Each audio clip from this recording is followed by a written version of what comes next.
गाथा नंबर 38 जो उपसंहार रूप में यह भूमिका पूर्ण होगी।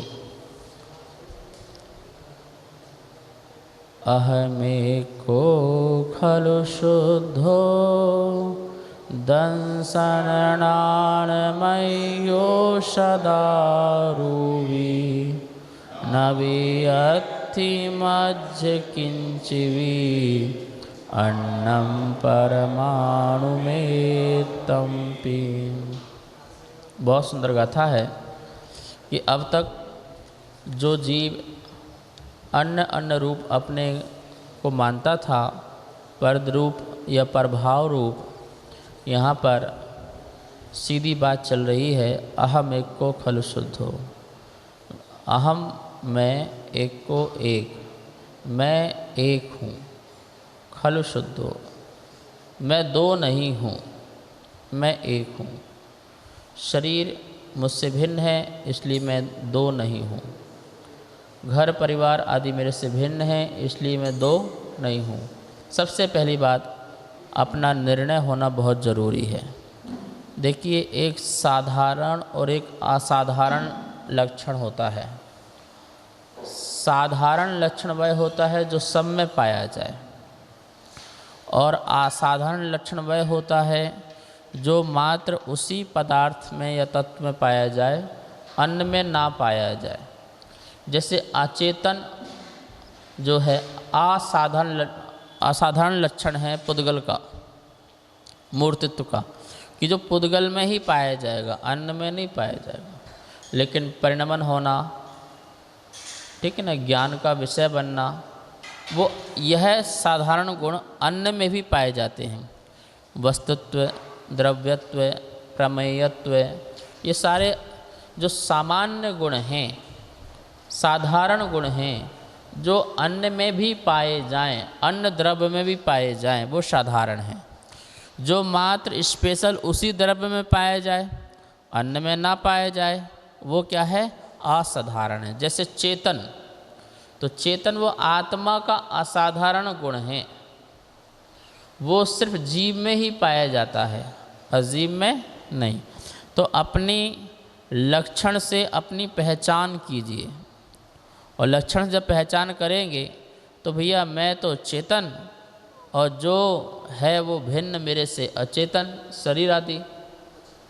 तो इसलिए दो वस्तु मिलकर के एक कभी नहीं हो सकती, ठीक है ना। इसलिए अहम एक को, कैसा हूँ मैं एक हूँ। पहला एक पना है, दो पना मेरे में नहीं है। इस बात को अच्छी तरह से निर्णय कर लेना चाहिए। खलु निश्चय से शुद्धो, शुद्ध है। यहाँ पर कुंदकुंद स्वामी ने खलु शब्द दे दिया। खलु कहो, ननु कहो, ही कहो, ये सभी निश्चयवाचक शब्द हैं, वस्तुतः वाचक शब्द हैं, नियमार्थ वाचक शब्द हैं कि ऐसा ही है, वस्तु ऐसी ही है, ठीक है ना। तो शुद्ध हो, मैं निश्चय से शुद्ध हूँ। कैसे शुद्ध हूँ? अच्छा, वस्तु शुद्ध है तो निश्चय है कि निश्चय है तो शुद्ध है? तो निश्चय है। निश्चय है तो शुद्ध, ऐसा नहीं। निश्चय तो कथन करने की शैली है, व्यवहार तो कथन करने की शैली है। दो दृष्टि हैं, और दो दृष्टियों से कौन कैसे देख रहा है वो देखना। जैसे दूध, तो दूध को देखने वाला एक व्यक्ति ऐसा हो सकता है वो दूध देख रहा हो, कोई ऐसा भी देख रहा हो उसमें मिलाई देख रहा हो, कुछ ऐसा भी देख रहा होगा कि भैया इसमें रसगुल्ले बन सकते हैं, रबड़ी बन सकती है, दही रूप देख रहा हो, छाछ रूप देख रहा हो।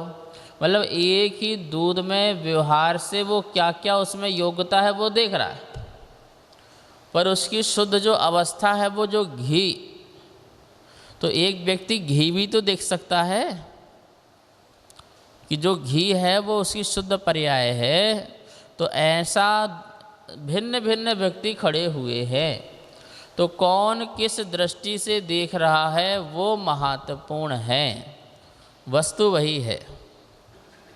ऐसे ही मेरी आत्मा यदि व्यवहार दृष्टि वाले देखें तो बोले भैया मनुष्य आत्मा, मनुष्य जीव, ठीक है ना। मनुष्य में भी भैया ये जैन जीव है, जैन में भी ये पुरुष जीव है, तो कितने सारे व्यवहार में कितने नाम लिए जा सकते हैं, ठीक है ना। और उसमें भी नाम ये फलाने चंद हैं, फलाने चंद नहीं हैं। तो व्यवहार के पास इतने सारी दृष्टियों से अलग अलग रूप से देखने की दृष्टि है।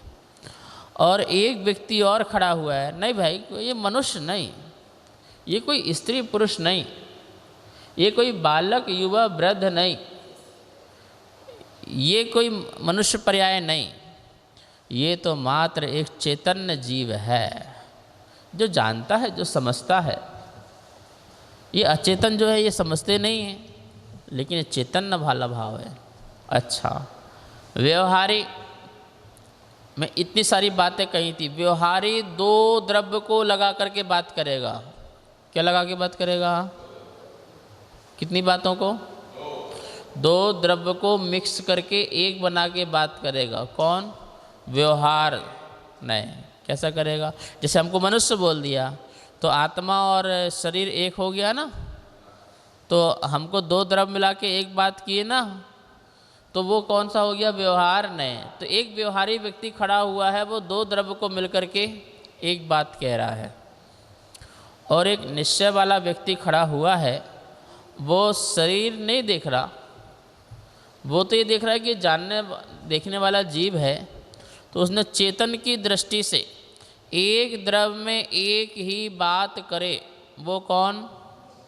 वो कौन? निश्चय। दो द्रव्य को मिलाकर के एक बात करे, वो कौन? तो व्यवहार तो व्यवहार ही हुआ, पूर्ण सच नहीं हुआ।